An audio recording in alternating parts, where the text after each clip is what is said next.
তাদের বিরুদ্ধে আইনগত ব্যবস্থা নেওয়া হবে। আপনারা নিজেরা আইনকে হাতে তুলে নেবেন না। বদনাম হয় এমন কোন কাজ আপনারা করবেন না, কারণ মানুষের উপরে অত্যাচার নির্যাতন করা যাবে না এবং ব্যবসায়ীদের ব্যবসা করার ক্ষেত্রে কোনো ধরনের বাধা সৃষ্টি করা যাবে না এবং সবাই নিজের নিজের কাজ করেন, যে যে পেশায় আছেন সেভাবে থাকেন। কোন ধরনের চাঁদাবাজি, অন্যায়, উল্টাপাল্টা কাজ যদি আমরা শুনি তাহলে তার বিরুদ্ধে একটা দল থেকে বহিষ্কার করব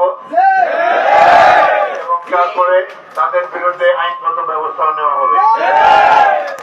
আমাদের কবে নির্বাচন হয় কোনো ঠিক নেই, 1 বছর পরেও হইতে পারে। সুতরাং এখন আপনার মানুষের মন জয় করার চেষ্টা করেন, সকলের সাথে ভালো ব্যবহার করবেন যাতে করে বিএনপির কোনো বদনাম না হয়। এবং আপনাদের মধ্যে অনেকের মনে ধারণা হতে পারে যে 15-16 বছর আমরা কাজ করলাম, আমাদের আগে আগে হাঁটে। এখন আমি সবাইকে চিনি, সবাইকে দেখছি। যারা আমার কর্মী, যারা খাঁটি কর্মী, তারা 1918 সালে এই বাচ্চাটি আমার সাথে ছিল।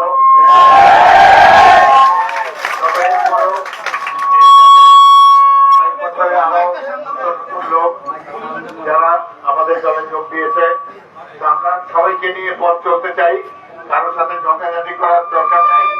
যারা আমার ত্যাগী কর্মী তাদের সকলের কথা আমার অন্তরে আছে এবং সকলের প্রতি ন্যায় বিচার করা হবে, সকলকে মূল্যায়ন করা হবে। আপনারা কাজে চলে যান এবং এখানে কষ্ট করে সবাই আসছেন সকালবেলা, সেজন্য আমাদের ধন্যবাদ দিয়ে আমার বক্তব্য শেষ করছি। আল্লাহ হাফেজ। বাংলাদেশ জিন্দাবাদ, বিএনপি জিন্দাবাদ।